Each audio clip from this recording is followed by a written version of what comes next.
What's up, y'all? I'm still out here at the range on what turned out to be a fantastic sunny day, clear blue skies. You can probably see they got the chemtrails out here putting some kind of secret messages up there in the sky.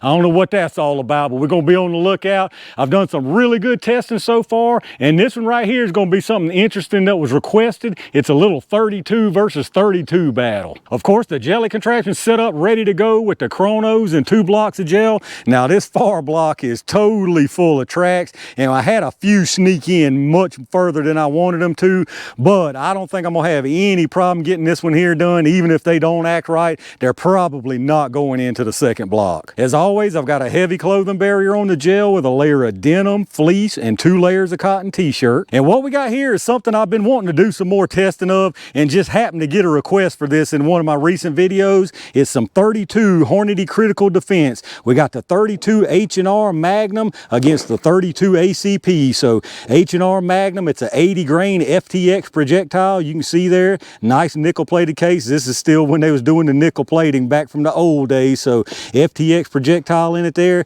Ballistics on this is saying 1,039 or 1150. I'm sorry, 1150 at the muzzle on that with an 80 grain projectile. And then our 32 ACP here, now it's a 60 grain, so lighter projectile and slower. This is saying 1,000 feet per second, but you can see why there, as those of y'all already know, 32 auto, much shorter. You can look at the difference here, big difference. So already the 32 H&R's got the edge as far as the velocity and power and all that, but it'll be interesting to see how they both do in the gel here. Now, what I'm running them out of here today, the 32 H&R, I'm gonna run them from my Taurus 327 here with the 2-inch barrel, and then the 32 ACP, as you can see, I've got the Beretta Tomcat here. Now, this is the threaded one, so it's got a 2 3/4 inch barrel, but that's including the chamber, so the effective barrel length, if you want to call that, is really similar between these. All right, let's get some numbers on this stuff. I'm gonna do a 5-round average from each one. We'll start with this 32 H&R first. Now, remember the box is saying 1150 on this. I have no idea what barrel length they gotten that out of. Again, like I always mention on this lab radar, you're gonna get multiple numbers from this thing. Your large number is your muzzle velocity, and then the 5 across the bottom, one of them is set for 3 yards, which is roughly where the gel is here at 10 feet. And then you got 10, 15, 25, and 50. So let's see what happens. Let's see how close we get to the 1150 out of this Taurus.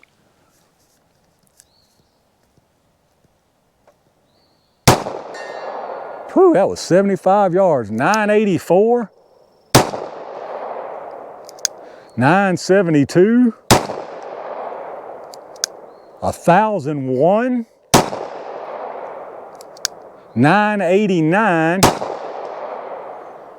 And 986, so definitely not the 1150. Let's see what the average was. All right, so our 5-round average on that was 986 feet per second. We had an extreme spread of 29 and a standard deviation of 10.4. We did have a high of 1,001. I really hate seeing this stuff go below 1,000, small stuff like this especially, because that just does not bode well for performance in the gel, but maybe this stuff's got it where it counts. Let me get this reset and let's check out the ACP. All right, 5 rounds of 32 ACP. Now remember, this is 60 grains, so 20 grains lighter, and it's saying 1,000 feet per second at the muzzle.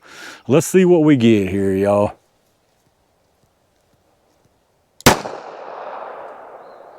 .845,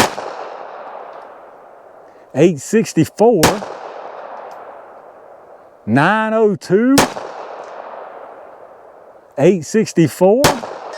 Whew, that was 75, and 890. So again, not the 1,000. Let's check out the average. All right, so that time we had a 5-round average of 873. Extreme spread was 57 with a standard deviation of 22.6, because we had one of them drop kind of low. We had an 845 out of the bunch. So 873, again, that's below 1,000, and this is 32 auto. I just don't have any good hopes for that right there. Really, the H&R, I'm very iffy on that, but maybe I'll be wrong. Let's get this stuff reset, and y'all know what time it is. All right, y'all, it's I bet you won't stand in front of it jelly time. We'll put one of each into the gel, starting with this 32 H&R Magnum first. I'm starting with this one first because it's got kind of a wonky point of impact, so I can kind of correct with that Tomcat if need be. Let's see what we get here. I don't have good hopes for either of these. All right. I think that thing, I can't really tell. Let me go see what I got. I think I heard some stuff down in the trees. All right, let's try that again, y'all. That's actually a shame because it was perfectly placed and curved straight out the top. And the chrono, for whatever reason, gave me some crazy 2200 reading. We know that ain't right. Let's try this again. Now it's gonna make things a mess already just because of how high up that went and then to curve out. Let's see what happens.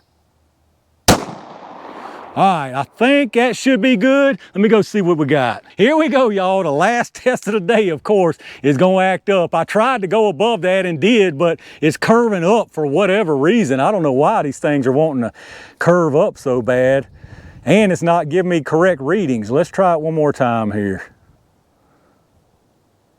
All right, hopefully that one stayed in. Let's go see what I got.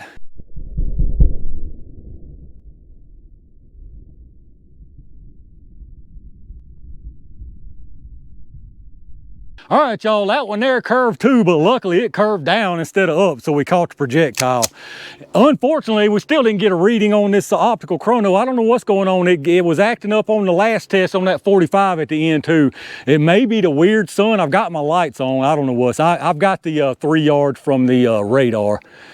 Let's see what this 32 does. This is gonna be tricky now to put this where I want it.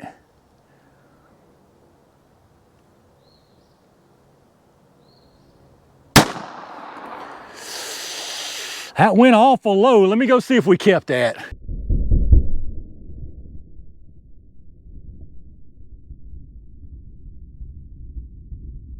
All right, no problem there. Stayed out the bottom completely, and we got a reading on that one. So maybe it's not like that H&R Magnum. It may be getting a lot of powder, unburnt powder over the beam there, and that could explain why that short barrel 45 ACP did it too. But in any rate, I'm gonna send another round here just because I want another one, just because it's the last test, and I feel like I can get one in between here. Let's see what I can do.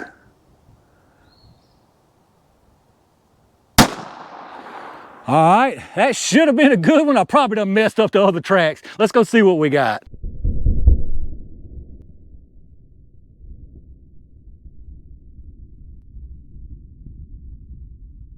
All right, let's check this curvy, swervy stuff out down here, y'all. Pretty much what I expected to see, especially these 32 autos. They tumbled somewhere along the lines. Minimal expansion, not a whole lot of penetration, but kind of a little bit more than what I expected. The 32 H&R, definitely much better performance. Not anything stellar, but it got nice penetration. Looks like it got some more expansion. Now, I pretty much covered up that track from the H&R with this second ACP that I sent, but this one right here, I can tell you right now, and I'll show you from above, it looks identical. So this first one here to look at is that 32 H&R right there on the top. Comes in here. Now that right there is probably some tumbling because all of them are sitting backwards, so I have to assume that one tumbled too. A little bit of disruption here, comes in, starts curving up, and goes out the top of the block right about here. So just about where we caught that other one, it probably would have had about the same penetration. Then next, of course, was that one I tried to sneak up high, totally went out the top. We won't even mess with that one. So the one we finally kept was right below this one, and it's behind that 32 ACP again. But I'm telling you, it looks identical to this right here. So same kind of deal. Got a little disruption there where it tumbles, I'm sure. Curves down this time, luckily, and sitting right at the edge of this 16-inch block. It may be actually touching it with a couple of little wispies hanging out, and it looks like it does have some pretty decent expansion for what it is. So then moving on to the 32 ACP, the first one was down here on the bottom. It comes in, it looks like it does have a little bit of expansion, and I can see a couple of the pedals peel back, but not a whole lot. Somewhere around in this track was some tumbling because it's sitting backwards, and again, I can see some of the pedals peel back, but definitely not the expansion that it should have. And then lastly is that second 32 auto. It looks exactly the same as this. I was kind of concerned about this little dip right here. I just wanted to make sure that being so low didn't have that effect, and you can see right here, it definitely didn't. It just dipped for whatever reason because it that did it again. Exactly the same. I mean, it looks exactly the same again. Tumbles around backwards and just minimal expansion from what I can tell. So as for the penetration here, this 32 H&R that went out at exactly 14 3/4. Really doesn't matter. That doesn't tell us how far it would have went. This one that we actually kept, I mean, it's maybe a 1/16 of an inch off of the end of that 16-inch block. So we'll call that 16 inches there from that 32 H&R. So perfect penetration there. And in your 32 ACPs, this first one up here at the top is at 10.5 inches. And then the one down there at the bottom is at 11.25 inches. So a little bit short for my taste on the penetration there. And then here's just some close looks. That top one again, that's that 32 H&R. As you can see, there's no doubt that's where it tumbled and then kept going and went out the top there. If we come back, it's going to be difficult from the side, but I'll get you a top view. Right up under that, that's the 32 ACP in the front with the other 32 H&R in the back, and you can see it from there. And that 32 Auto, that's in the front.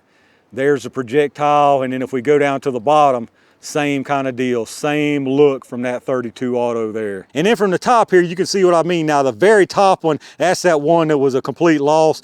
The one right up under that though, that's the H&R, because that's the 32 ACP. As you can see, really, really similar to that other one. So if you follow it, there it is down there towards the bottom.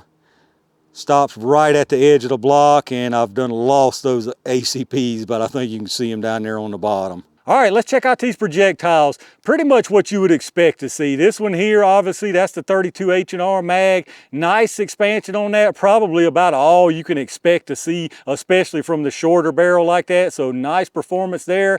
These 32 ACPs, pretty much, again, what I expect to see. Not very much in the way of expansion. Some real jagged expansion of the jacket pedals there. Now, that being said, as far as 32 ACP, this is probably about all you can hope to see, especially at these speeds through that short barrel like that. So for what this is, I got pretty much what I expected. But let's get us some measurements on them and see what we got. I don't imagine we lost any kind of weight. The 32 H&R started at 80 and it's at 79.9, so nothing gone there. The ACP started at 60.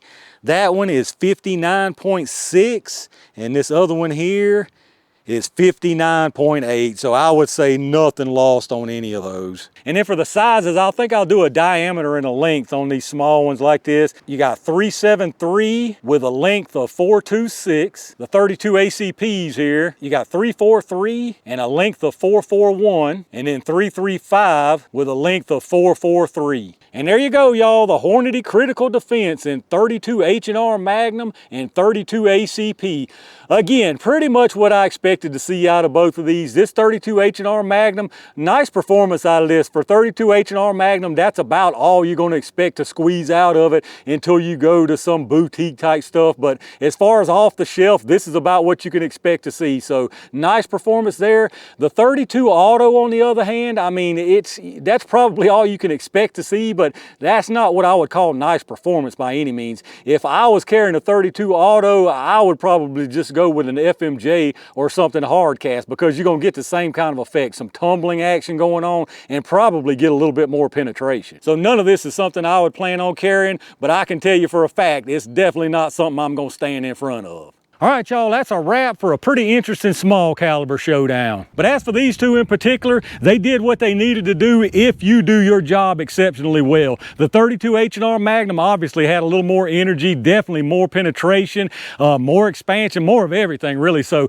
if you're gonna call a winner out of these two just based on performance, it'd have to be that one. Now, obviously you got probably easier to conceal with the Tomcat, more rounds, so on and so forth. But based on just performance, it's really not even close between a H&R Magnum and an ACP. Again though, neither one of these would really be it for me. Even if I carried one of these particular cartridges, it probably wouldn't be this critical defense, because I know there's much, much stronger H&R Magnum and 32 ACP for that matter. But let me know what y'all think about it. Do any of y'all out there carry one of these two rounds, the critical defense especially, or do you carry something different in 32 ACP or 32 H&R Magnum? Let me know down in the comments what your thoughts are. If you enjoyed the video, reach down and hit that thumbs up button. button, subscribe to the channel, and make sure you got your notifications turned on so you get notified when I upload new stuff. Again, a reminder, if you're doing some shopping, check out those affiliate links in the video description. Anything you buy after hitting up those links, I get a kickback from them towards the channel, so I really do appreciate that. As always, a big thanks to all my Range Gang members and all of y'all for supporting the channel the way y'all do. I got some interesting stuff done out here today and some really good stuff in the plan, so stay on the lookout. And in the meantime, stay safe, stay prepared, and I'll see you soon.